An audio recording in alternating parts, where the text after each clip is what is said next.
Hi, I'm Drew, and I'm an amateur model builder. I'm building a layout in my basement called the White River Line, inspired by the Frisco Railroad in the Ozarks. I'm back over here at the layout, and I'm going to get started on the rail yard that's here in the left section. I've got the yard ladder that I built a couple of months ago that I need to lay down, and then of course all the rest of the track on it. So it's probably going to take me a couple of episodes to get it all done. So let's jump into it. The first thing I need to do is lay down the roadbed. I'll be using 1/8 inch cork.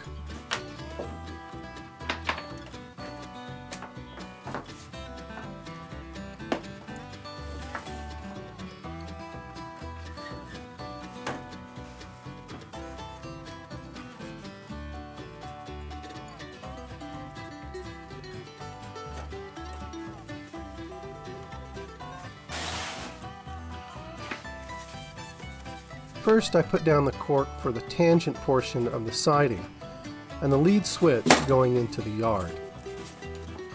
Based on a recommendation from a friend over at the Frisco forums, I switched to DAP Dynaflex 230 acrylic caulk. He said it has better tack than the silicone I used previously. As an added benefit, it's less expensive. Although it's white out of the tube, it will dry clear. I took extra effort to keep the tangent portion as straight as possible, using my yardstick. Some of the tangent track in the industrial section was a little bit wobbly because I didn't get the roadbed very straight.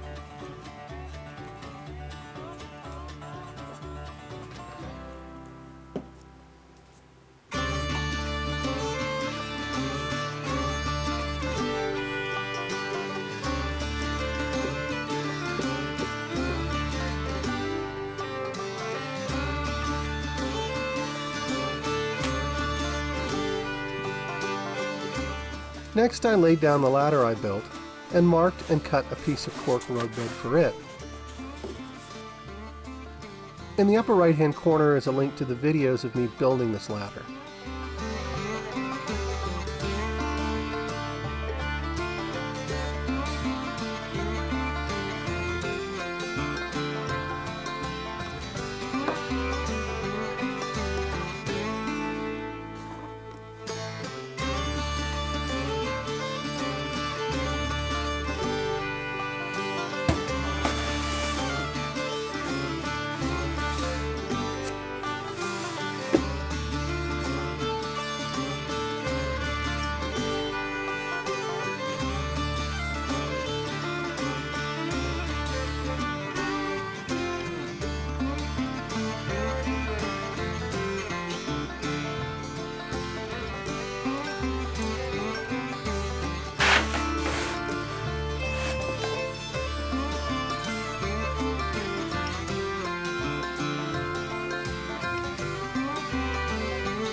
I'm not sure this 1.5 inch putty knife is the right tool for the job for spreading the caulk here, but sometimes you work with what you have.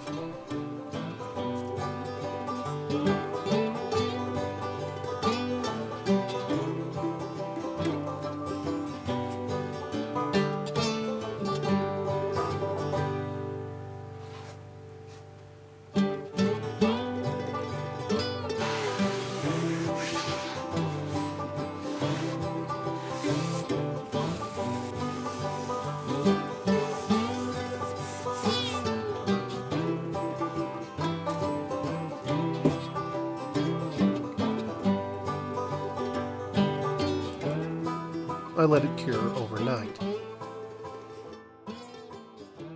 The next morning, I double-checked my work.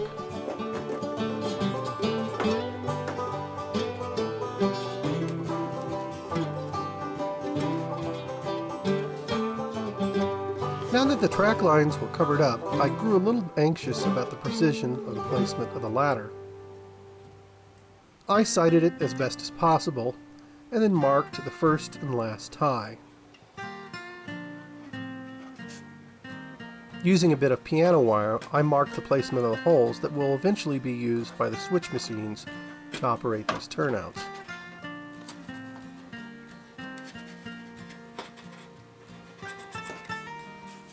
I noticed in this process that my cork was a little bit short in a few places, so I added another strip.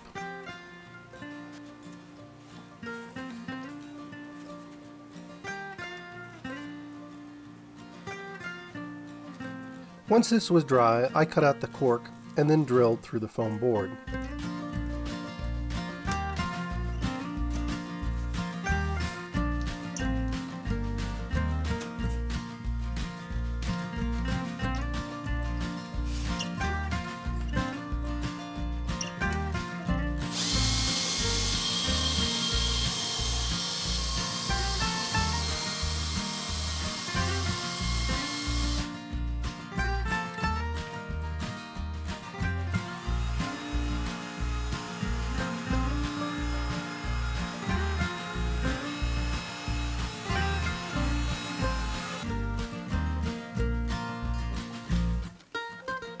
Next, I made several springs to control the switches temporarily. I'll pull these when I install my switch machines. I've shown how to make these in a couple other videos, and you can find a link to one of them in the upper right-hand corner.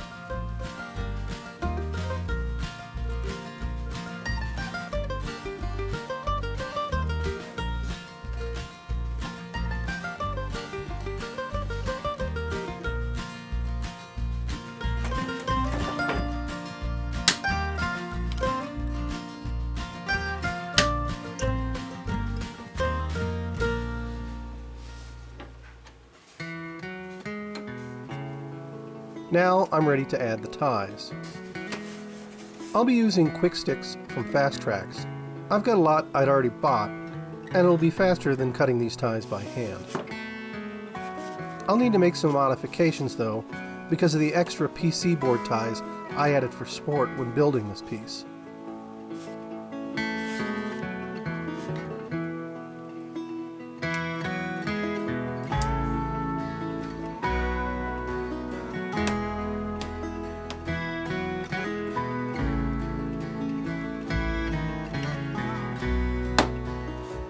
As I made these modifications, the quick sticks kind of started to fall apart, but I did my best to keep them intact.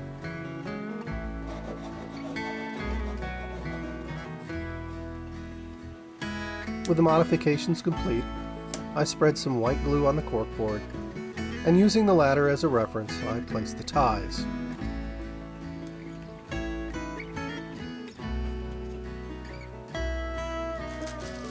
I pinned down the far end of the ladder to keep it in place as I worked.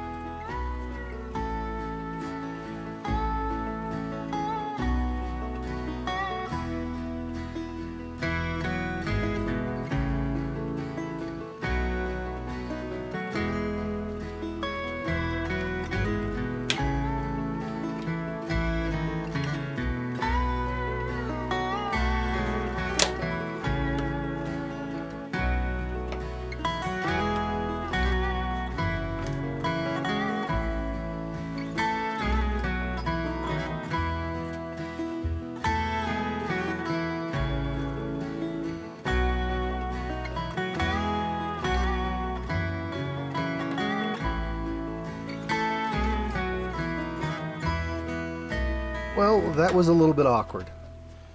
But most things are the first time you try them. As the glue dried, I modified the next set of quick sticks. This time I went ahead and removed the ties from the frames. They're probably going to come loose anyway, and removing them made it easier to cut out the ties I don't need.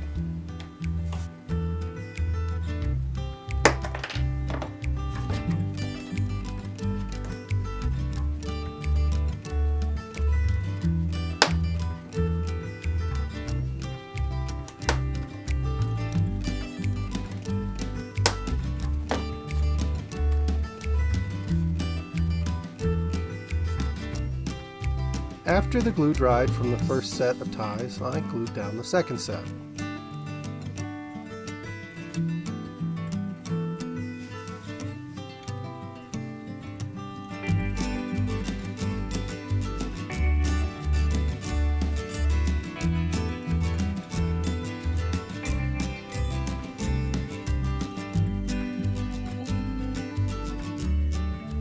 this went a little bit more smoothly this time, since I didn't try to install them in one-ish piece. Then I modified the next set of ties.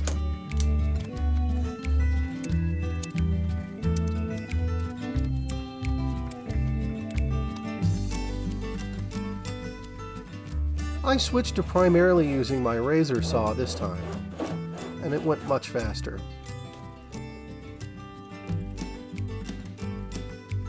I glued down the next set of ties.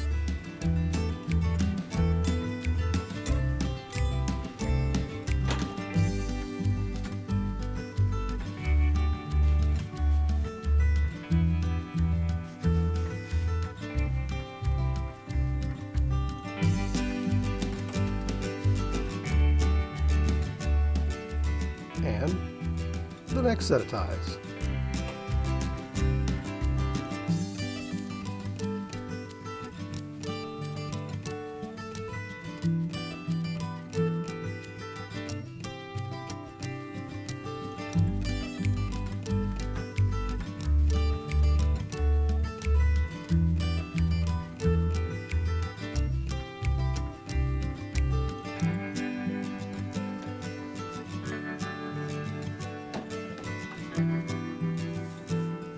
Down at the bottom of the yard, things get a little more complicated, since these two switches are kind of jammed together, almost like a crossover. I removed the quick stick ties from the frame and began laying them out.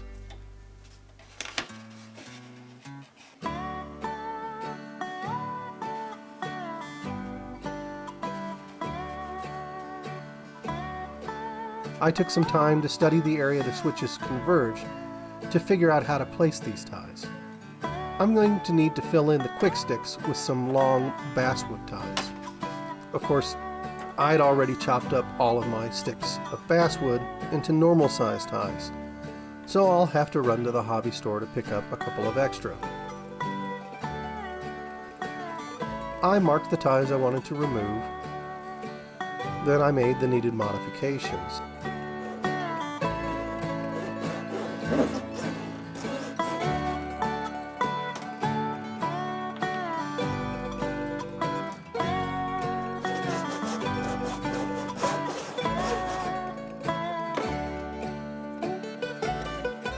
I played around a little bit more to try to get this figured out.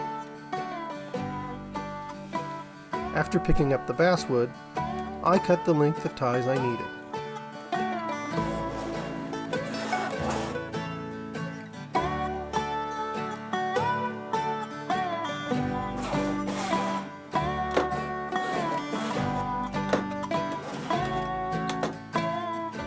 Then I finalized the tie placement.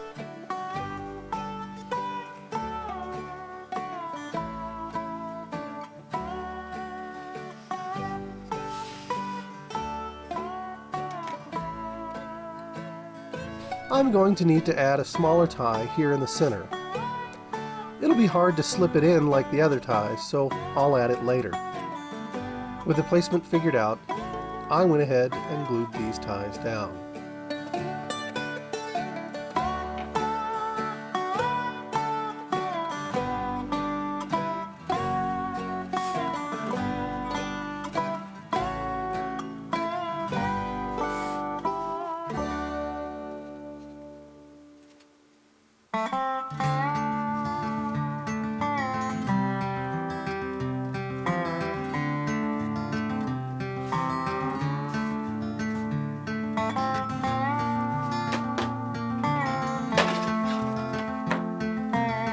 Next, I started installing the ties for the rest of the track in this area.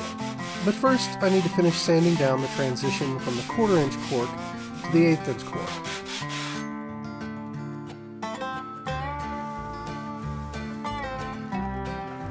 And I need to add more roadbed for the yard.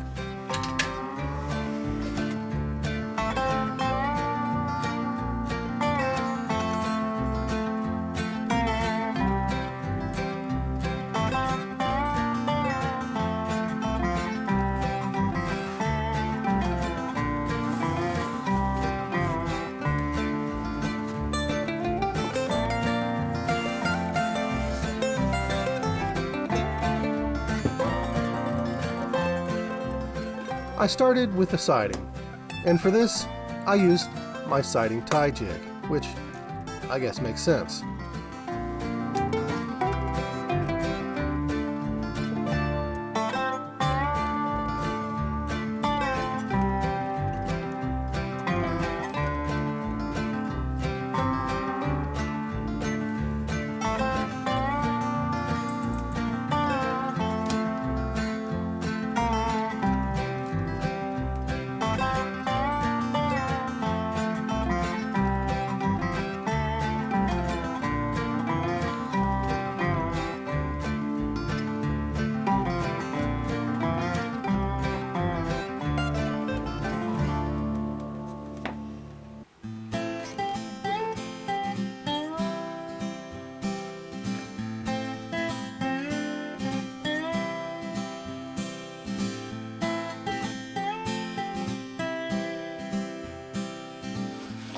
I used a straight edge to make sure the ties were pretty well straight.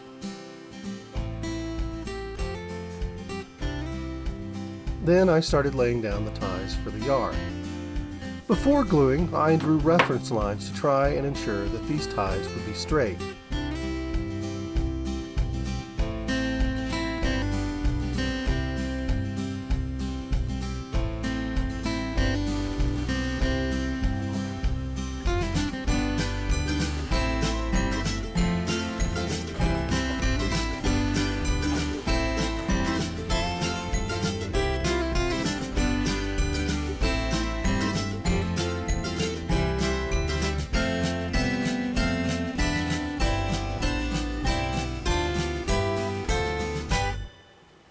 Well, this is going to be where I leave you for now.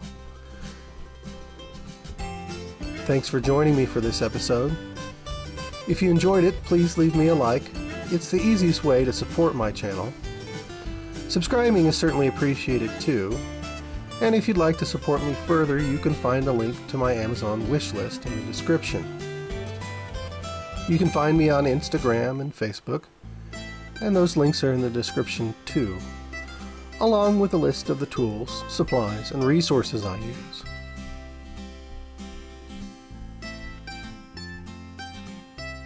In my next episode, I'm going to continue working on installing the yard ladder and the rest of the track for this yard. So, please join me again next time as I continue modeling the White River Line.